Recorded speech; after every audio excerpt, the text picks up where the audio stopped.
Bapa di dalam surga, kembali kami datang kepadamu, mohon ampun atas kesalahan dan dosa kami, kuduskan setiap kami di tempat kami masing-masing, layakan kami mendengarkan firman-Mu dan membahas firman. Kami percaya Tuhan, itu semua karena apa yang Kau mau kami sampaikan, sekalipun hanya beberapa orang saja. Firman Tuhan katakan 2-3 orang berkumpul atas namaku, Engkau hadir tengah-tengah kami. Dan kami percaya Tuhan, Engkau hadir saat ini melawat setiap kami. Terima kasih Bapak. Kami sambut berkat firman-Mu di dalam nama Tuhan Yesus. Haleluya. Amin.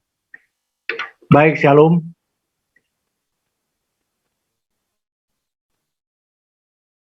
Malam ini sesuai dengan flyer yang sudah ada, saya akan berbicara tentang hidup semakin berarti melalui firman Tuhan 1 Samuel 2 ayat 26. Baik, saya bacakan 1 Samuel 2 ayat 26. Tetapi Samuel yang muda itu semakin besar dan semakin disukai, baik di hadapan Tuhan maupun di hadapan manusia.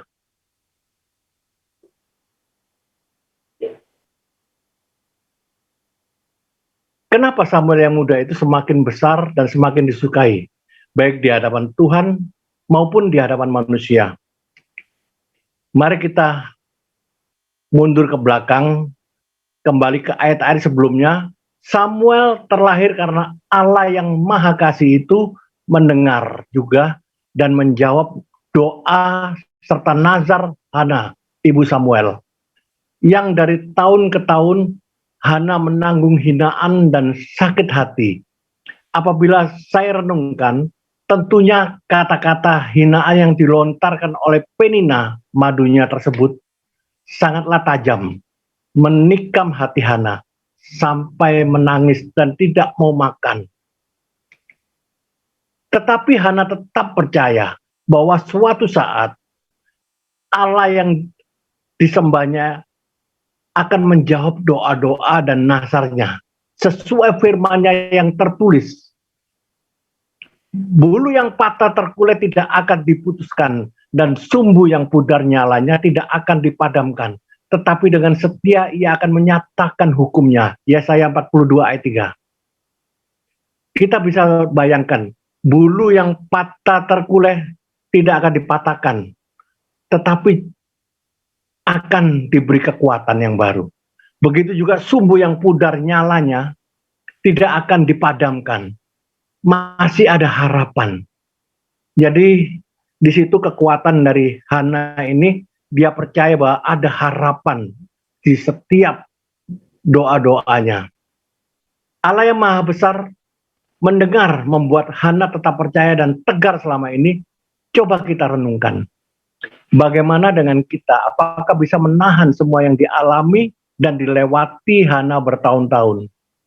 Hidup dalam cacian, hinaan, dan perlakuan yang kasar. Tentunya, terutama ibu-ibu yang ada di Zoom ini. Ya, ibu-ibu di sini, yang ada baru istri saya. Itulah doa dan nazar Hana kepada Tuhan semesta alam. 1 Samuel 1 ayat 10 dan 11. Inilah doa dan nazar Hana. Ayat 10. Dan dengan hati pedih, ia berdoa kepada Tuhan sambil menangis terseduh-seduh. Ayat 11. Kemudian bernazarlah ia, katanya, Tuhan semesta alam, jika sungguh-sungguh engkau memperhatikan sengsara hamba-Mu ini, dan mengingat kepadaku, dan tidak melupakan hamba-Mu ini, tetapi memberikan kepada hamba-Mu ini seorang anak laki-laki, maka aku akan memberikan dia kepada Tuhan untuk seumur hidupnya, dan pisau cukur tidak akan menyentuh kepalanya. Itulah doa dan nazar Hana. Dan dia berjanji kepada Tuhan, anak yang belum lahir, satu-satunya apabila dia melahirkan, dia sudah relakan seumur hidupnya untuk diberikan kepada Tuhan, untuk mengabdi kepada Tuhan, dan pisau cukur tidak akan menyentuh kepalanya. Imannya yang luar biasa patut kita contoh. Mengenai doa dan nazar Hana, dia menepati nazar itu. Banyak dari kita apabila berjanji dengan Tuhan, bernazar kepada Tuhan, kita lupa akan janji kita kepada Tuhan, lewat begitu saja. Padahal firman Tuhan sangat keras di Pengkhotbah 5 ayat 4 dan 5.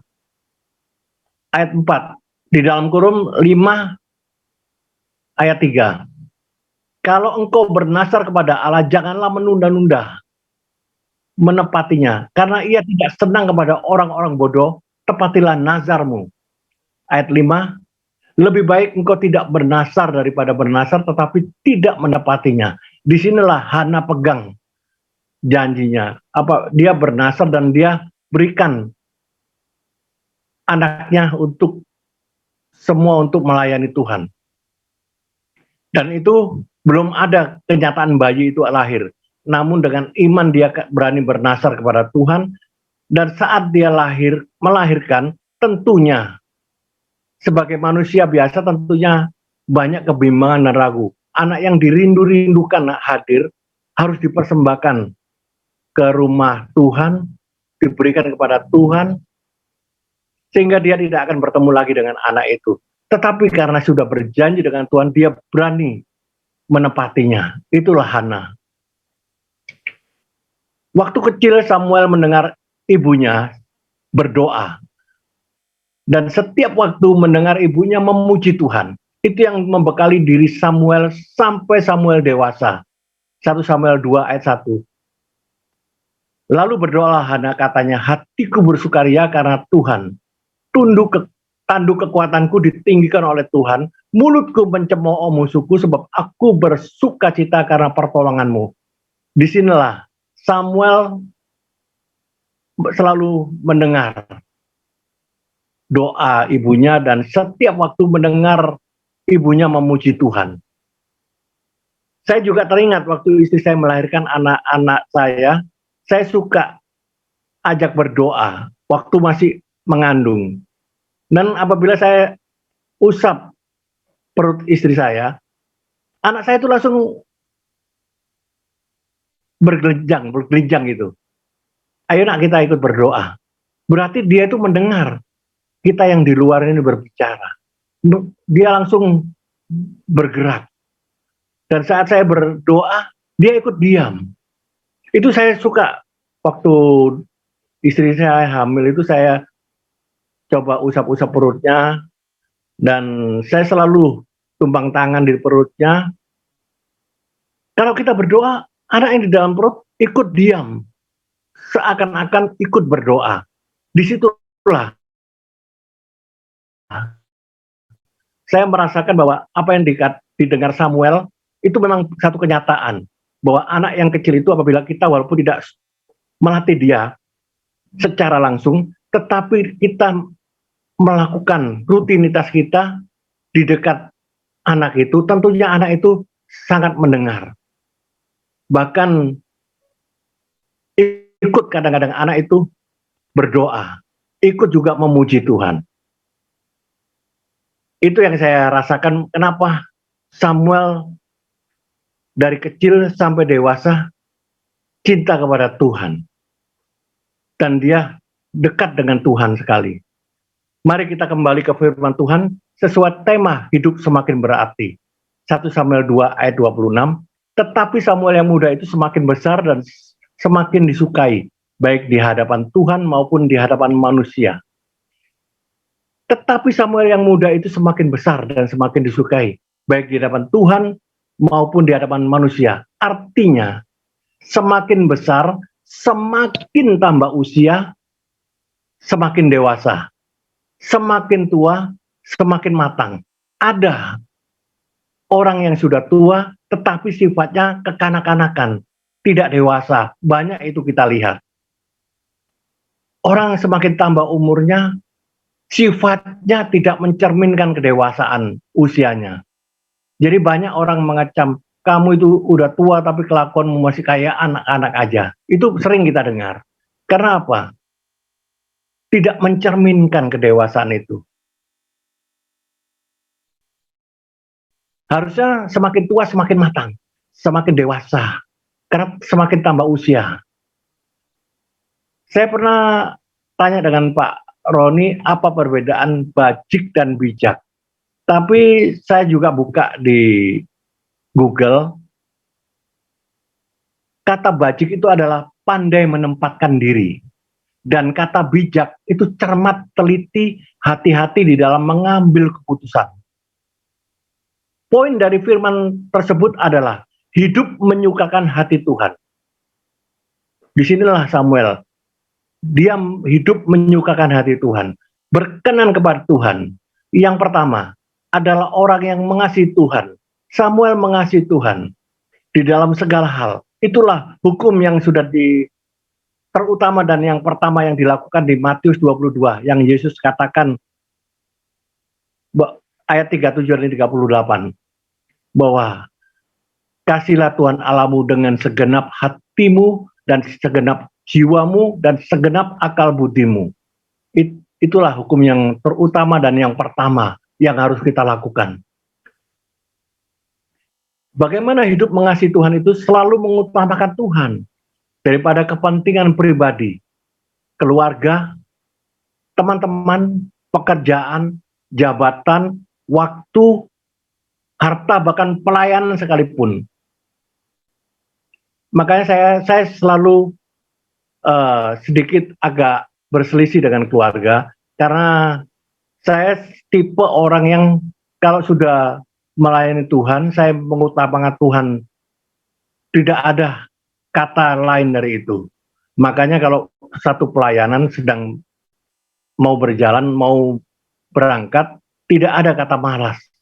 Saya selalu gerakan semua keluarga, ayo kita berangkat. Kita lebih dahulu datang, dan kita songsong hadirat Tuhan di sana, di rumah Tuhan. Itu yang selalu saya tekankan kepada keluarga. Orang yang mengasihi Tuhan di dalam kehidupannya pasti mengasihi sesamanya. Sesuai dengan firman Tuhan di Matius 22 ayat 39. Dan hukum yang kedua yang sama dengan itu ialah kasihlah sesamamu manusia seperti dirimu sendiri. Jadi bukan omdo alias omong kosong. Bila ada orang mengatakan aku mengasihi Tuhan tetapi dia membenci saudaranya atau membenci sesamanya. Itu ada ayatnya. Mari kita buka di 1 Yohanes 4 ayat 7 dan 8. Saudara-saudaraku yang kekasih, marilah kita saling mengasihi. Sebab kasih itu berasal dari Allah. Dan setiap orang yang mengasihi lahir dari Allah dan mengenal Allah. Ayat 8, barang siapa tidak mengasihi, ia tidak mengenal Allah. Sebab Allah adalah kasih. Nah, disinilah dua ayat ini menekankan bahwa kita mari saling mengasihi. Mungkin itu sangat berat bagi kita. Yang kata 5 huruf kasih ini kita lakukan tidak semudah itu. Firman Tuhan katakan kalau ditampar pipi kirimu, berikan juga pipi kananmu. Ini tidak mudah dilakukan, tapi harus dikerjakan juga. Harus dilakukan firman Tuhan sesuai dengan firman Tuhan.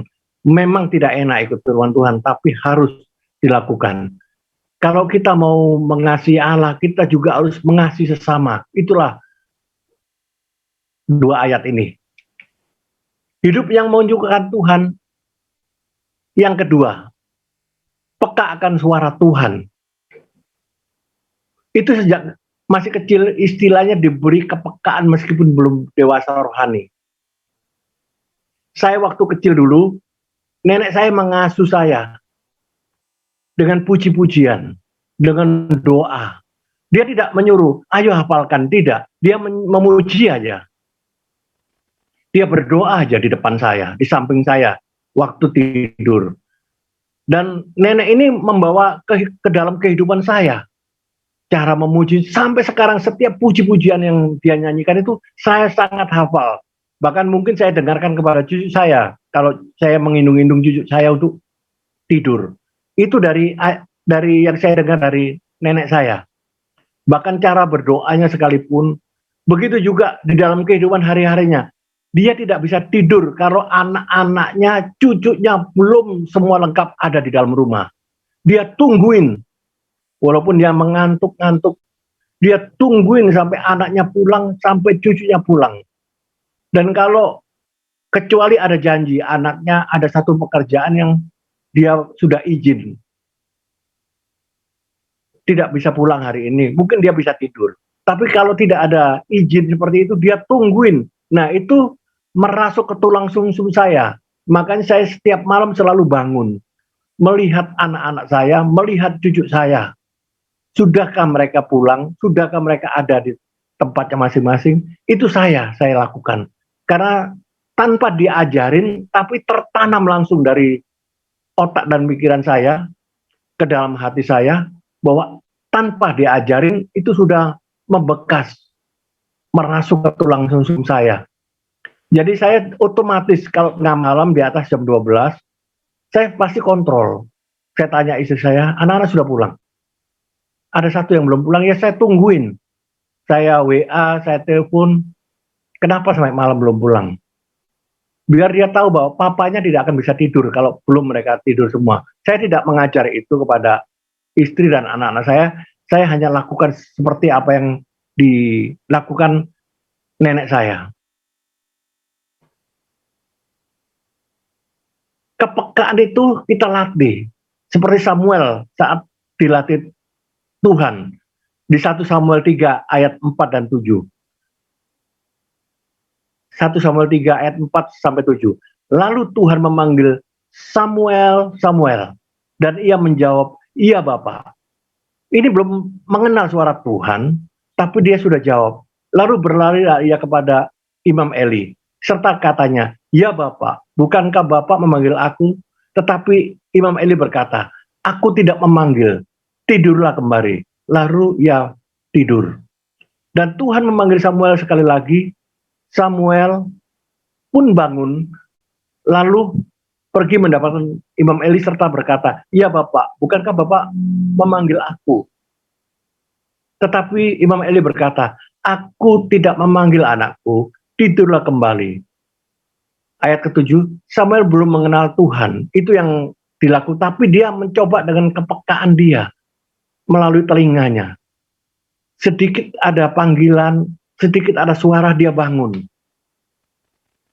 Saat itu firman Tuhan belum pernah dinyatakan kepadanya, tetapi dia sudah dilatih Tuhan untuk mendengarkan, melatih kepekaannya, untuk mendengarkan suaranya. Walaupun dia tidak tahu itu suara Tuhan, dia anggap itu suara Imam Eli. Dan hidup ini perlu mentor untuk membimbing, mengajar kita agar lebih paham tentang kebenaran firman Allah. Seperti Samuel di 1 Samuel 3 ayat 8 dan 10. 1 Samuel 3 ayat 8 sampai 10 dan ayat 8, dan Tuhan memanggil Samuel sekali lagi untuk ketiga kalinya. Ia pun bangunlah, lalu pergi mendapatkan Imam Eli serta katanya, ya Bapak, bukankah Bapak memanggil aku? Lalu mengertilah Eli bahwa Tuhanlah yang memanggil anak itu. Ayat 9, sebab itu berkatalah Imam Eli kepada Samuel, pergilah tidur, dan apabila ia memanggil engkau, katakanlah, berbicaralah Tuhan, sebab hambamu ini mendengar. Maka pergilah Samuel dan tidurlah ia di tempat tidurnya. Ayat ke-10, lalu datanglah Tuhan berdiri di sana dan memanggil seperti yang sudah-sudah, Samuel, Samuel. Dan Samuel menjawab, berbicaralah sebab hambamu ini mendengar. Disinilah Samuel semakin terlatih. 4 kali Tuhan panggil, dilatih Tuhan 4 kali. Jadi di sini lama-lama Samuel akan mengetahui, oh ini suara Tuhan, oh ini suara Imam Eli. Dia semakin terlatih. Inilah kepekaan-kepekaan yang Tuhan latih. Apabila kita mau dilatih Tuhan, kita minta supaya kita memiliki kepekaan, tentunya Tuhan akan melatih kita. Saya sering dibangunkan tengah malam, selalu saya katakan seperti Samuel. Saya mendengar Bapak, berbicaralah. Bapak sudah memanggil saya katakan begitu, berbicaralah. Kalaupun tidak ada suara, ya sudah saya diam, saya berdoa. Di sini saya merasakan Tuhan melatih saya bangun tengah malam untuk berdoa. Bukan berarti untuk mendengarkan suaranya, tetapi dia melatih jam-jam bangun. Kadang Tuhan bangunkan saya 1:30, jam 2.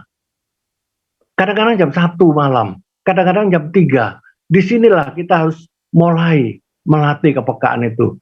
Asal kita merasakan dibangunkan, sepertinya bukan niat kita bangun, tentunya ada maksud tertentu. Mari kita katakan seperti Samuel katakan, berbicaralah, hambamu ini atau anakmu ini mendengar. Tapi kalau tidak ada suara, berarti Tuhan mau kita berdoa. Dan saat berdoa mungkin Tuhan mau berbicara melalui firman Tuhan yang tertulis. Itu biasanya setelah berdoa, buka Alkitab, tentunya ada pesan-pesan di sana. Asal kita mau aja melatih kepekaan itu, kita akan peka mendengarkan suara Tuhan. Hidup yang menyukakan hati Tuhan yang ketiga adalah hidup jujur kepada atasan atau pimpinan kita. Seperti 1 Samuel 3 ayat 16-18.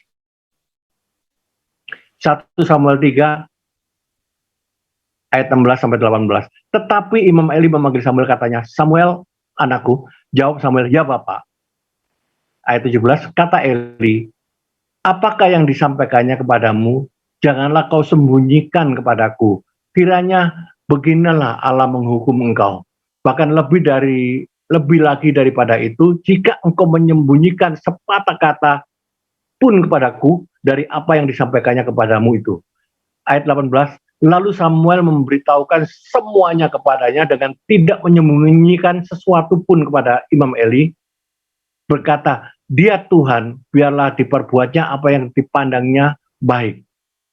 Karena Imam Eli tidak tahu apa yang dikatakan, jadi saat Samuel dikasih tahu Tuhan bahwa dia akan menghukum Imam Eli dan kedua anaknya, dia harus sampaikan itu, kata-kata yang pahit itu, bahwa itu pesan Tuhan.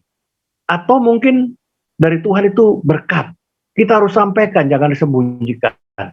Berkat Tuhan untuk seseorang. Tentunya yang Tuhan akan memberikan tujuan kemana berkat itu, atau apa yang harus kita sampaikan, baik itu sukacita, baik itu duka cita.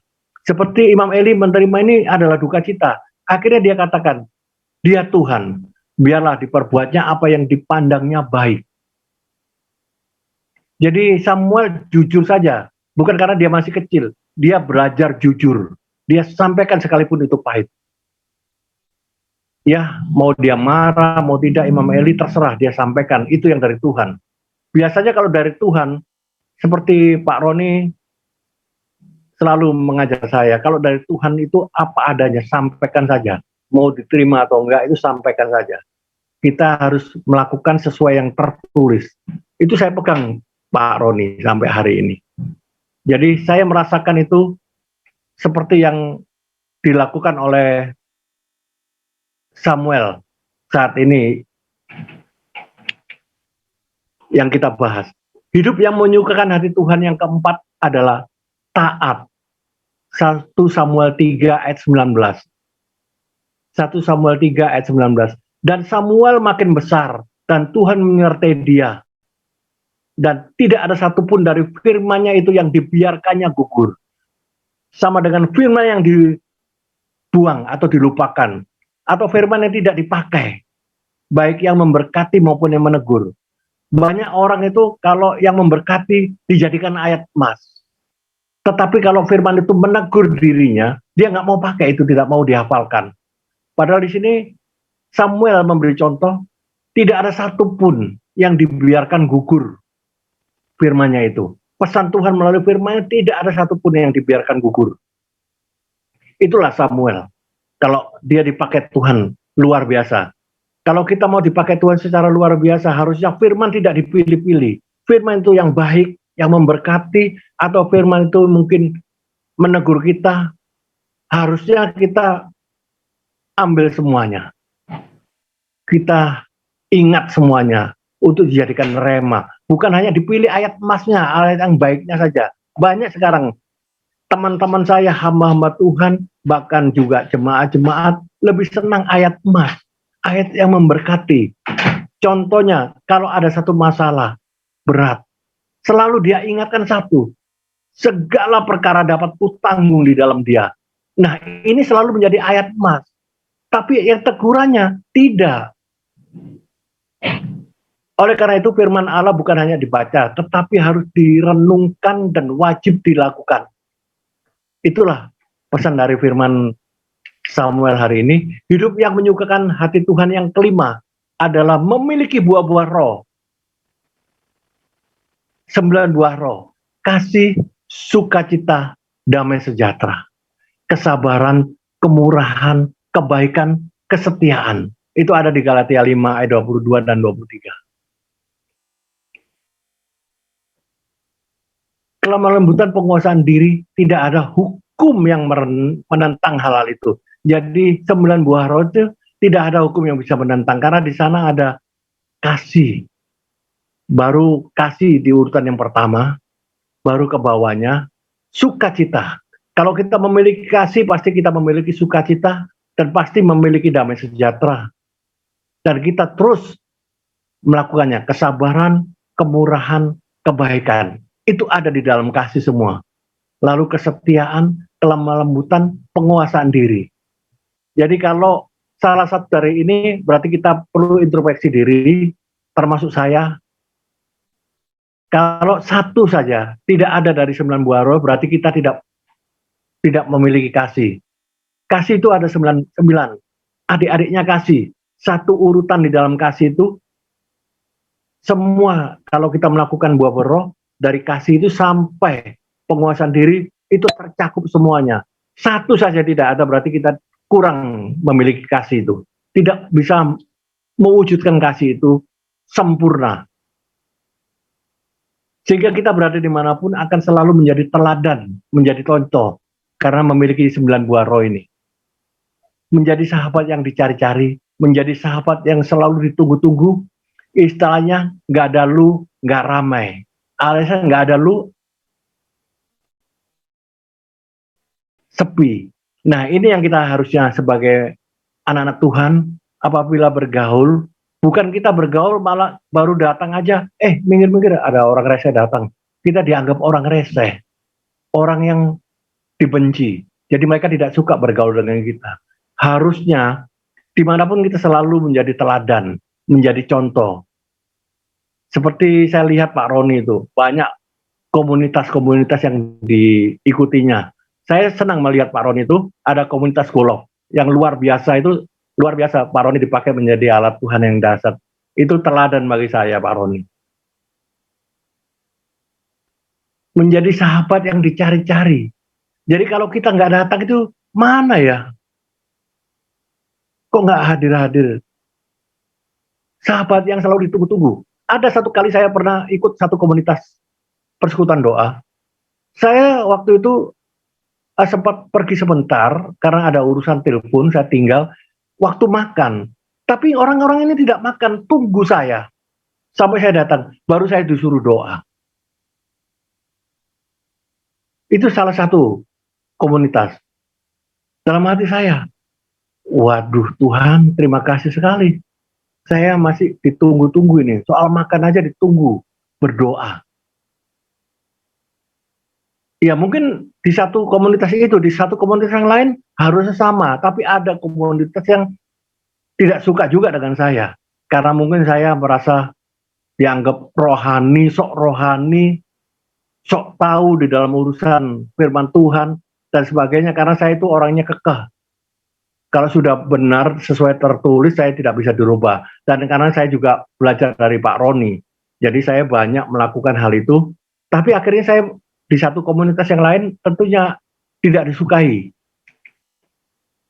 Mengapa Samuel yang muda itu semakin besar dan semakin disukai, baik di hadapan Tuhan maupun di hadapan manusia? sesuai tema hidup semakin berarti adalah yang pertama, mengasihi Allah. Yang kedua, peka akan suara Allah. Baik itu audible atau yang tertulis. Atau melihat lingkungan sekitarnya. Atau di dalam pergaulan. Kita harus peka. Yang ketiga, jujur. Yang keempat, taat. Kalau kita hidup semakin berarti di dalam Tuhan, tentunya kita akan taat melakukan firman-Nya. Yang kelima, tertanam di dalam hidup kita ini memiliki buah-buah roh. Itu tadi yang dapat saya sampaikan firman Tuhan malam ini.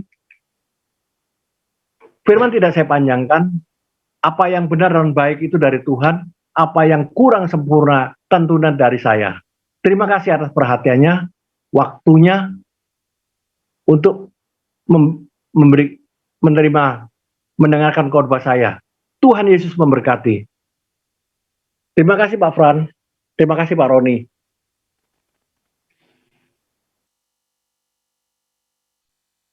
Bagaimana Pak? Karena tidak ada orang yang hadir, saya jawab, menurut Pak Roni, firman hari ini bagaimana menurut Pak Roni? Iya. Kita bisa sharing firman aja Pak hari ini. Oke. Ya Pak. Jadi tadi kan Pak Michael kan bicara tentang apa itu namanya hidup semakin berarti. Terus kemudian tokoh Alkitabnya yang Pak Michael angkat itu kan Samuel, ya. Apa yang Pak Michael sampaikan tadi sebetulnya bisa dipadatkan, ya, dipadatkan. Terus kemudian dengan khotbah durasi waktu yang tidak sepanjang ini, tapi justru semakin gampang nerima mendengar itu. Satu misal begini. Tadi Pak Michael apa itu namanya sudah juga kutip ayat, ya. Ayat tadi dari 1 Samuel pasal 2 ayat masnya bacaannya kan ayat 26. Iya. Tetapi Samuel yang muda itu semakin besar dan semakin disukai baik di hadapan Tuhan maupun di hadapan manusia. Samuel itu siapa? Sudah betul Pak Michael terang nih pertama kali, ya. Mamahnya itu tadi Hana yang apa itu karena dihina, kemudian dia diberkati anak lewat Nasa, Samuel, gitu. Berarti Samuel ini adalah orang yang siap untuk dipersembahkan kepada Tuhan untuk sepanjang hidupnya. Nah, dari situ Bapak bisa ceritakan kehidupannya Samuel itu menjadi orang yang betul-betul saleh dalam bimbingan imam besar Eli, ya. Buktinya apa?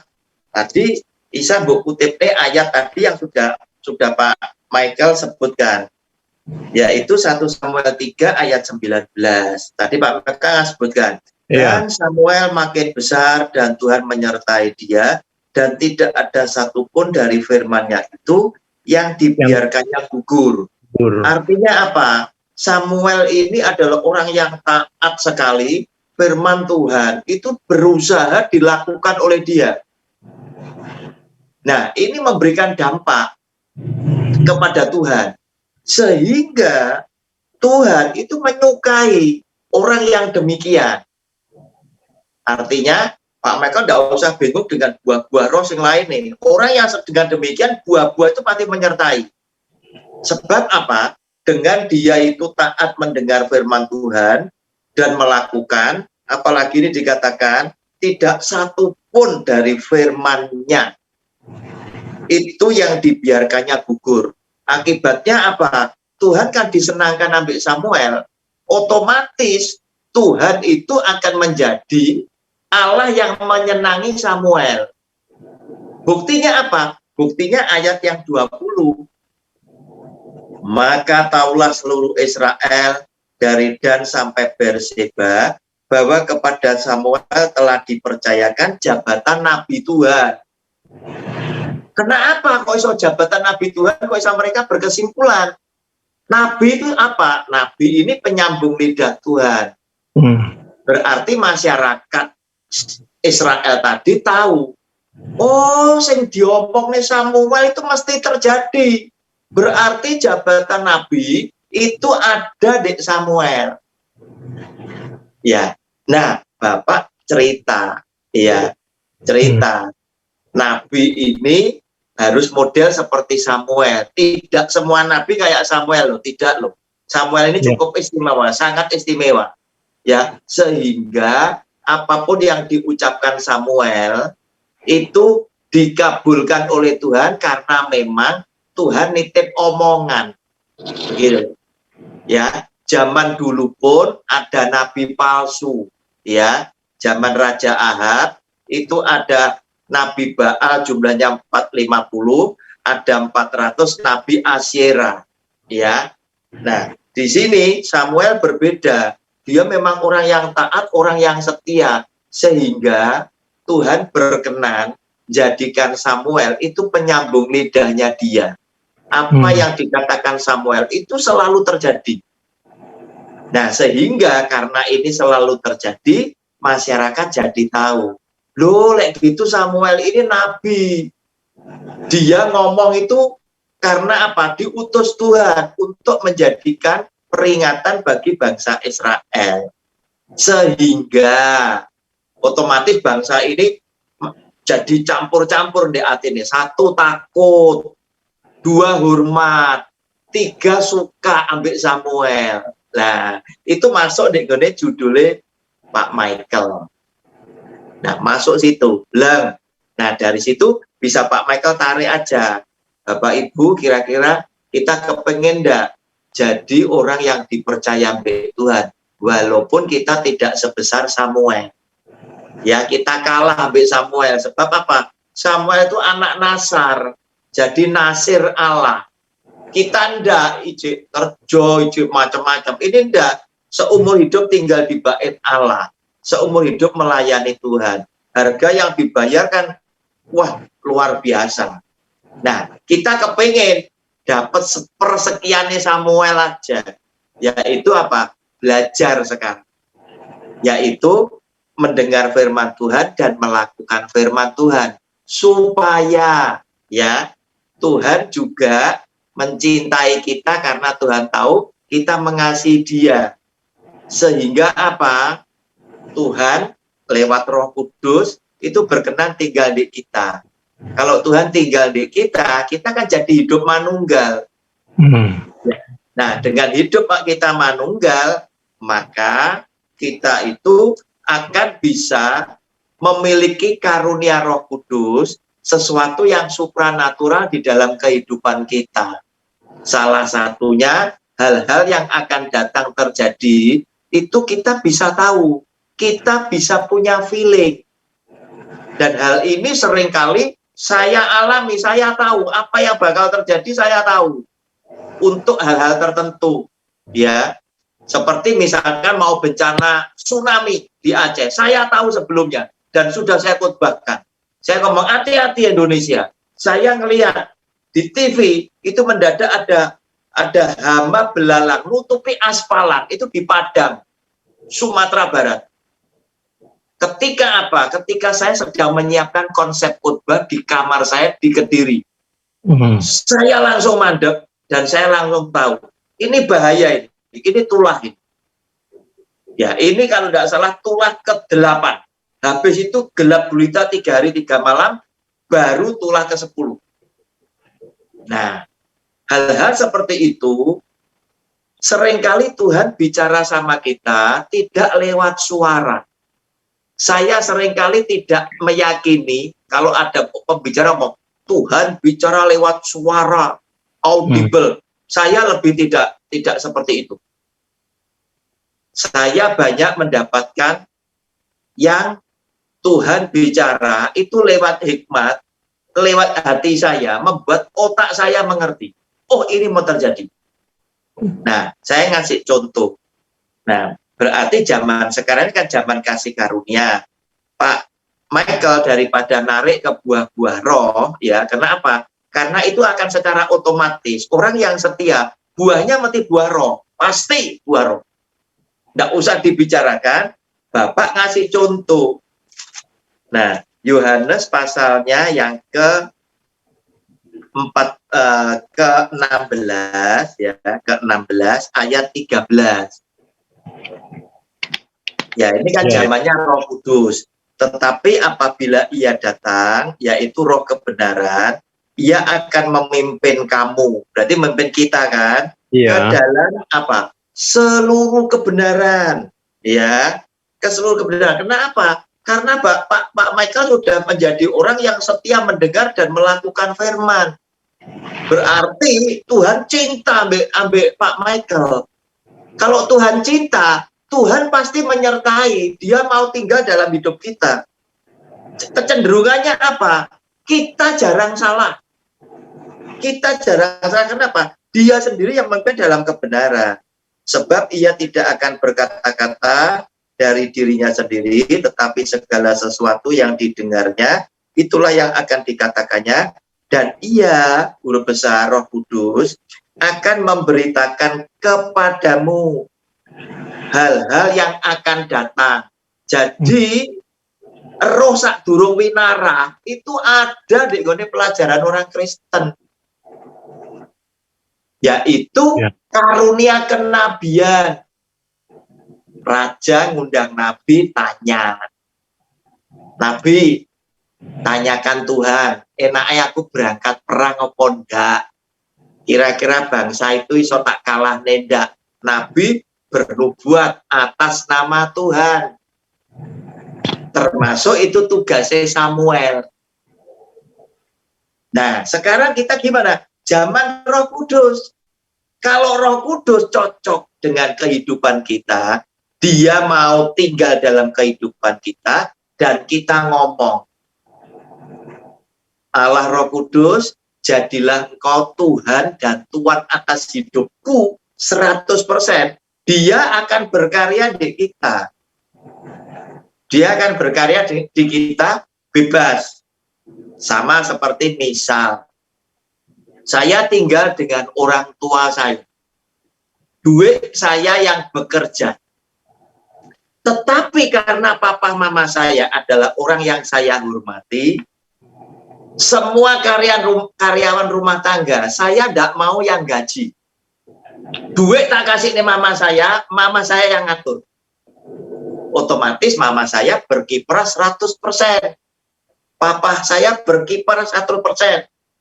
Nah, sering orang Kristen terima Roh Kudus, tetapi apa? Dia tidak menjadikan Allah Roh Kudus adalah Tuhan dan tuannya 100%. Sehingga apa? Dia tidak bisa berbuah maksimal. Kenapa? Karena dibatasi. Sama dengan orang tua, kalau mbok batasi, dia ya bilang, ya wes sak karepe, wong sing bayari anakku, kan begitu. Sama dengan Roh Kudus. Begitu Pak Michael. Ya, terima kasih Pak Roni. Sama-sama, terima kasih. Tadi itu kepanjangan Pak Roni ya? Ya, kepanjangan terlalu muter-muter Pak. Terlalu muter-muter ya? Khotbah pendek itu lebih sulit daripada khotbah panjang. Tetapi khotbah panjang pun kalau bisa setiap poin itu jangan muter. Jangan muter-muter. Kalau toh materinya panjang itu harus langsung to the point, to the point, to the point. Jadi orang bisa langsung nangkep, oh maksudnya seperti ini. Tadi figurnya kan Samuel. Samuel itu apa? Anak Nasar. Untuk apa? Untuk Nabi. Nah, Nabi itu penyambung lidah. Nah, terus kemudian kehidupannya Samuel selama dibimbing Imam Eli seperti apa? Nah, terus respon masyarakat seperti apa? Respon Tuhan seperti apa? Nah, itu kerucutnya di judulnya Pak Michael. Ya. Iya. Terima kasih Pak Roni. Ya, terima kasih.